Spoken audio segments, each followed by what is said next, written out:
Hi guys, so I'm currently in Buenos Aires, Argentina for the month, which has a very distinct culture. It's been more similar to Europe than the rest of Latin America.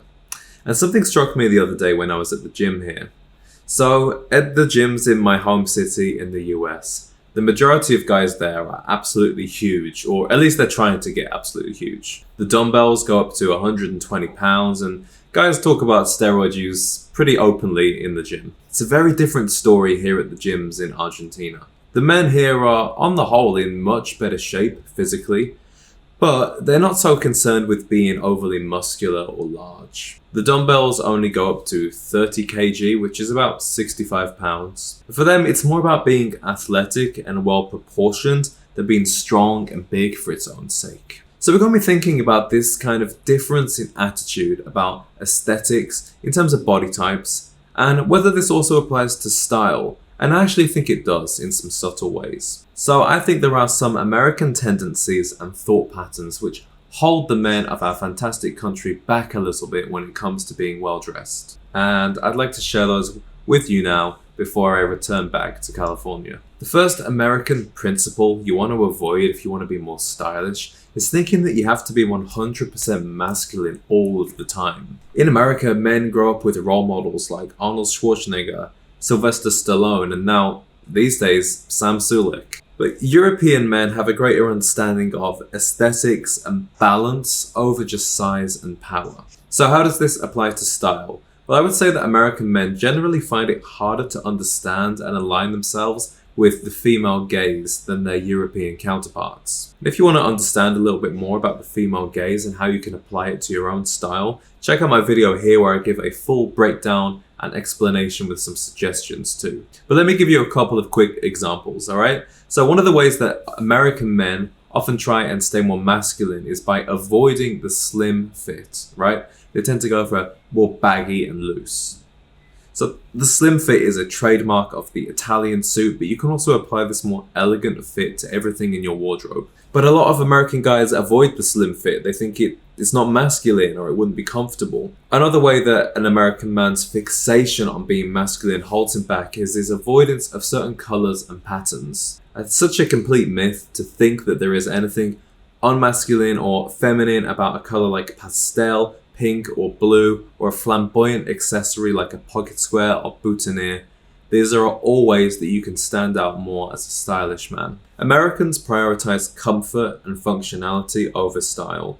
You can see this in pretty much everything in American culture, from the way that the cities are built to the cars. Sadly, I think that American culture takes this desire for comfort a bit too far and actually sacrifices other desirable characteristics. When it comes to being stylish, we need to reconsider what is the function of our clothing. The only reason for clothes is for modesty and sometimes warmth and sometimes protection. So the greatest function of clothes is actually the message that they send to others. That's why brands and businesses are so eager to put their logos and slogans on things, but more on that later. So next time you're making a clothing purchase, think first about the message and the visual effects that you want to create, and then figure out how you're going to make it comfortable and functional. You can do this with your selection of fabric, what kind of lining you want, and then the design features such as pockets. Another American tendency you want to avoid is the urge to show off your wealth or create an illusion of wealth.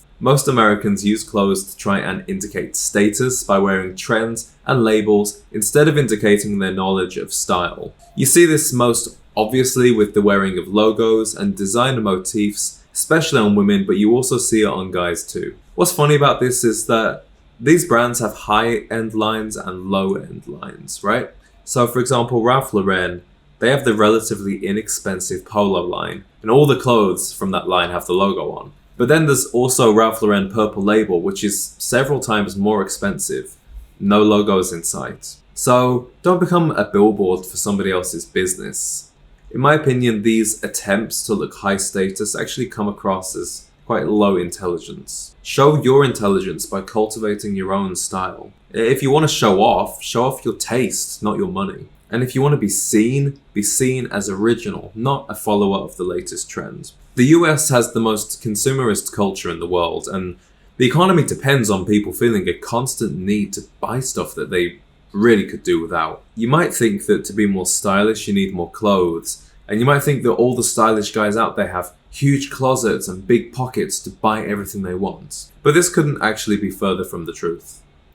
Having more clothes actually makes your daily style choices more complicated, and it can make you less familiar and confident with every item that you own. Instead, a minimalist approach is way more effective if you want to become stylish. If there were a cheat code to being stylish, I would say that it would be to buy timeless pieces that you can interchange easily. Now, from this video, you might think that I'm very critical of America, but I'm actually a very proud American and I love this country. I think America does so many things better than the rest of the world does. There are so many reasons why I love living there, and I would not be the man I am today if I had stayed in England and not gone back to my country of birth. But style was not one of the reasons that I came back to the US. The more different places you go, the more you're able to take a more rounded view of each culture, and you can identify aspects that you like and aspects that you think need improving. Now, many of the things I have said in this video are more generalizations, and they refer to some of the more homogeneous American states and towns.